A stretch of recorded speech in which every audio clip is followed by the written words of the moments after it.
The NBA playoffs continue tonight on 97.3 ESPN. It's Bucks and Hawks, Game 4.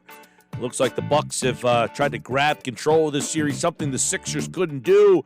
We'll look at the East, the West Conference Finals, Sixers offseason, some coaching hires. The great Mitch Lawrence, SiriusXM NBA Radio, is set to join me here on the Sports Bash. This hour brought to you by your Delaware Valley Acura dealers. For great deals on Acura's award-winning lineup, shop online at DelValAcuraDealers.com. All right, here we go.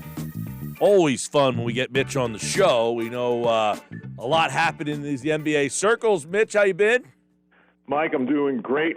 I'm just waiting to see what's going to happen with Trae Young tonight, because if Trae Young can't push off that leg, you saw he's got the bone bruise, the ankle that affected him the other night, and the Hawks are pretty much finished. I thought the Clippers were finished without Kawhi and Zubac, and they proved me wrong. So who knows what'll happen, right? Yeah, but I would imagine, without Kawhi and Zubac for them to be here, that's another story. But you would imagine that Trae Young might be the most important guy left with what they have around him. Oh, no doubt. No doubt. And you saw it the other night. He just couldn't push off. He had no explosion when he got hurt. And, I mean, how about the fact that we've had a zillion injuries this year? The league's been totally ravaged, and it's affected, as we know, all kinds of stars. And here's a guy who steps on the foot of not another player, not opposing player, but of an official, a referee.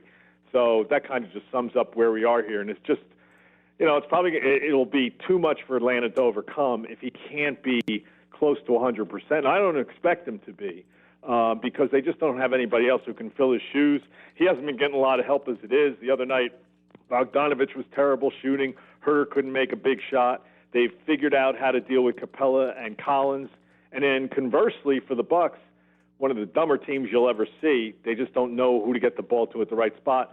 Boy, they actually force-fed the ball to Chris Middleton the other night. He had 13 shots in the fourth quarter, epic fourth quarter for him, and that's the way they gave the series lead. But, yeah, the whole thing with the Hawks revolves around Young. So if he isn't close to 100%, they're in hot water, and I don't think he will be. You just said something interesting, which is it's funny, the Bucks, and everybody keeps kind of questioning Budenholzer and almost had him fired and almost had guys hired to replace him. Here they are, likely to go to the finals. What happens with that whole situation? Well, if they go to the finals, he's not going to get fired. The big rumor that was going around the last couple of weeks after Rick Carlisle left Dallas was that Rick Carlisle was going to get the Bucks job. And that was basically what everybody was thinking about. But obviously, Budenholzer getting out of the last round was huge against Brooklyn. And now he's 2 wins from going to the NBA Finals, where the Bucks haven't been since, 1974, when they were in the Western Conference Finals. So I don't expect him to be fired, although I will say this. If somehow they lose to Atlanta here, being up 2-1, and a less than 100% Trae Young, never say never, right? I mean, the Bucks have to win this series now. No ands, ifs, or buts. I got to wonder, and you always speak candidly, so I'm not worried about that. Can a team win the title with Chris Middleton as their fourth quarter closer? I mean, the way this all works with Giannis really giving them 30 for 3 quarters, and then he acquiesces to Middleton. Sometimes Middleton's better than Giannis. Giannis, the thing you learn about Giannis is that, even though he's got these 2 MVPs, so we view him through that prism, there are only 13 players in the history of the league with, back-to-back MVPs. He struggles offensively. He struggles with his feel for the game. There are certain times where he does the wrong thing, and you're just like, why doesn't he have a better grasp of the situation? But I'll say this, they could. You know why they could win a title? Because look at the competition. If you go back go back 17 years to 2004 when the Pistons won the title, that's basically where we all talk about what's the last team without a star to win a title? And it was that Pistons team against Kobe and Shaq, and Kobe and Shaq were at odds, and Phil Jackson had 1 foot out the door, and Karl Malone is hurt. But the Pistons really routed them pretty big, right? We know that. But they don't have, like Ben Wallace is a borderline Hall of Famer. Okay, he got in. But they got Chauncey Billups and Rip Hamilton. I mean, you know what I'm talking about, that team.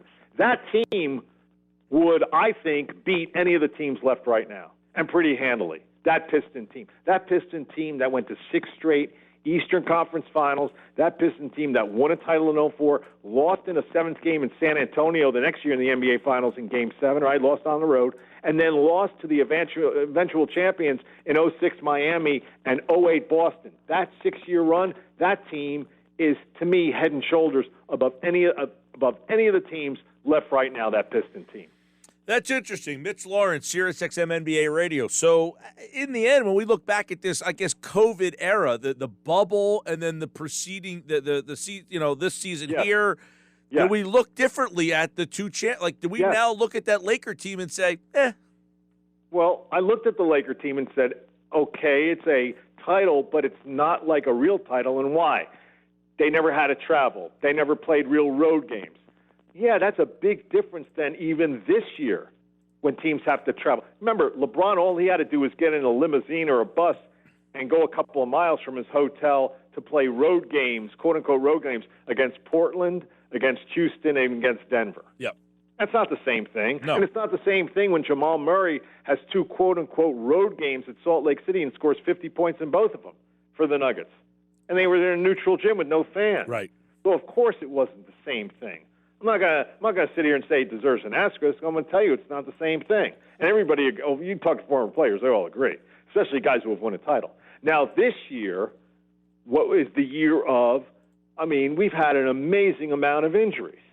It's never besides the COVID, we've seen, what was it last count, 9 guys who had been all-stars at one point in their life and missed at least one game in the playoffs, and that was as of the second round. It's very, now, I'm not going to tell you that the winner deserves an asterisk. No, I'm not going to tell you that. What I'll tell you is that these teams playing now, well, let's put it this way. Of all the teams that are left, how many future Hall of Fame players are there? How many future guys, if they ever have a top 75 player, all-time 75-player team for this first 75 years of the NBA, like they had for the first 50 years, and 75 years, I believe, is this year, next year, however you want to count it. How many of those guys are going to make those teams, the Hall of Fame or the top 75 team? A couple? Yeah, I guess you would. I don't know. You're putting a guy like Trae Young there already, Devin Booker? No. Chris Paul? Chris Paul would have to me, win the title to be in the top 75. He'd have to win the title. That's it for the Suns right now. I can't put Booker there. I couldn't put 8, and forget about the other guys. You look at the Clippers, Paul George, he's not a top 75 player of all time. He gets paid like one. Yeah. He's like Rudy Gobert. They're on the all-overpaid team. Although, a game like last night, then you start, you go back and forth on Paul George because some nights he can't make free throws. That kills their team. It kills the team. Last night he can make all the shots. And then who's left? You got the Bucks.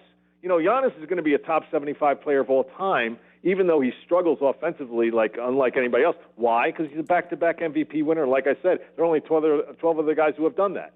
And in Atlanta, there's nobody right now. Well, I'm not going to anoint Trae Young. Right. He has had a phenomenal first run in the playoffs, and I expect him, he's lifted his team, and he's put his imprint on these games. And ever since Game 1 of the playoffs against the Knicks, where he won that game late in the Garden against the Tom Thibodeau defense, that Atlanta's got a special player. What do they need to do? They got to get a second star there in a really bad way. Their second star right now, they lost DeAndre Hunter. He's not a number 2 star. You could tell that right now. Bogdanovich, these other guys, Collins, who wants max money. He's not a max player. Forget about Clint Capella. You know what he needs? He needs a guy like if he wasn't such a diva, Karl Anthony Towns. He needs a guy like, if he played both ends and wasn't overweight, a Zion Williamson. That's what Trae Young needs now. That's an interesting, like you mentioned, max money, not a max player.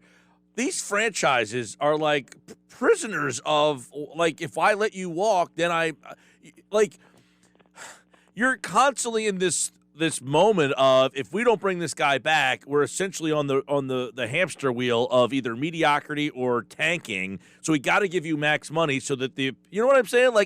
When you just said that, it kind of stood out to me. It's like the Sixers, they have Tobias Harris. Well, if they don't pay him, someone else is going to pay him, and then we constantly say, they all make too much money. Well, let me ask you this: if they lost Tobias Harris, you can't replace him. Is that what you're trying to tell me? Really? No, I think you could. They haven't replaced Jimmy Butler. Start there. That's their problem.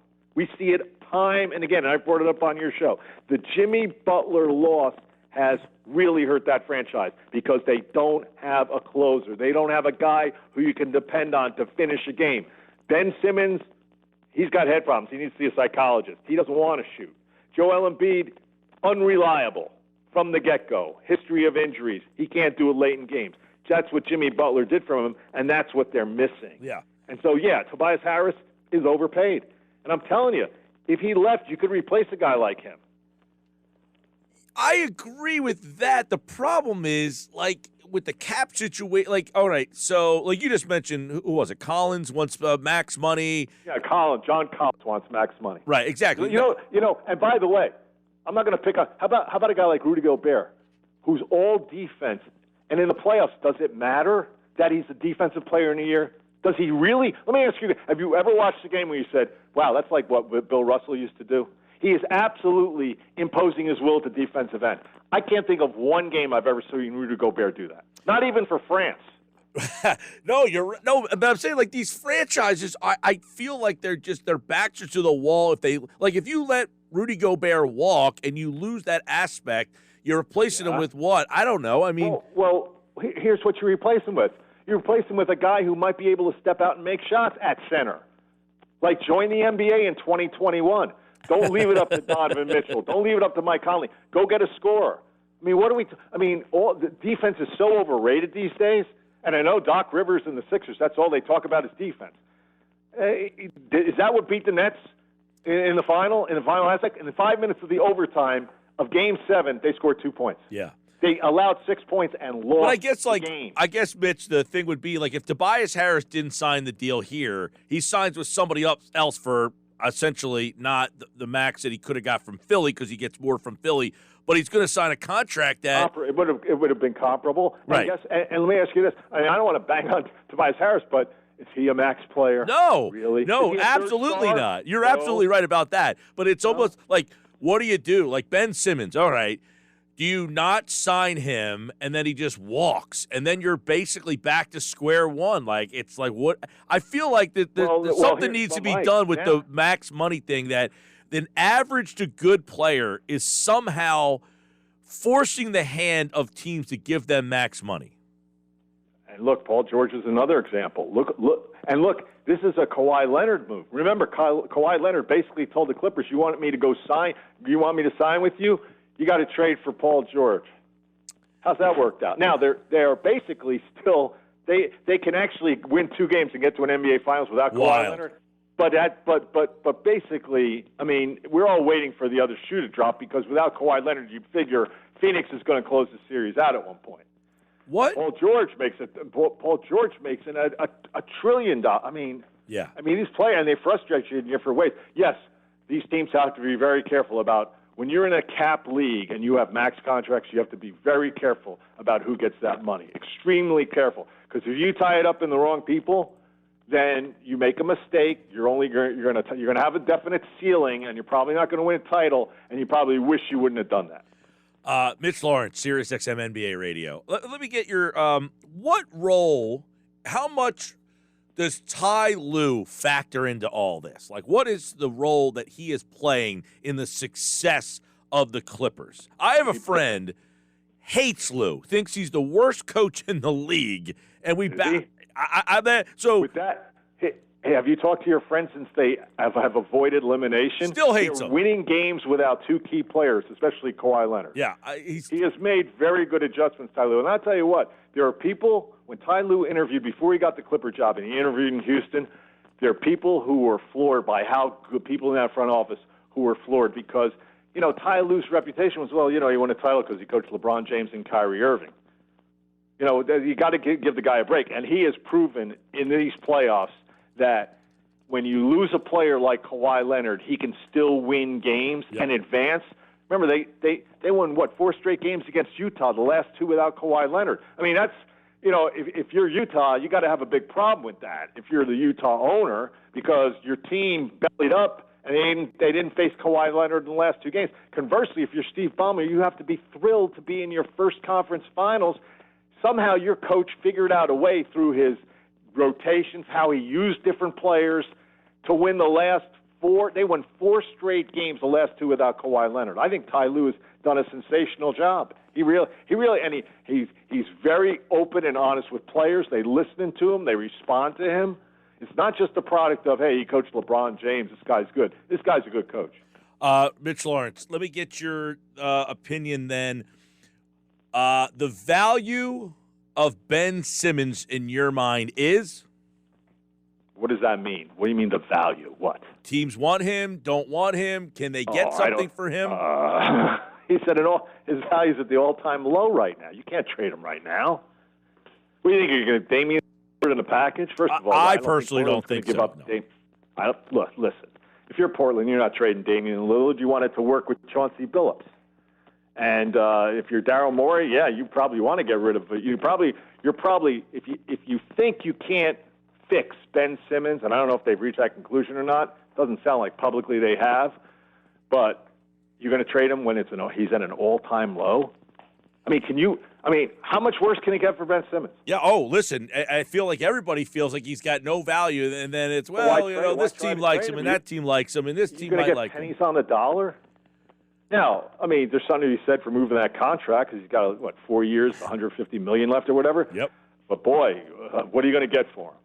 What are you going to get for him? And I don't know. And I'll tell you what, I have not heard there are that many teams who are kicking down the door of Daryl Morey to go get him.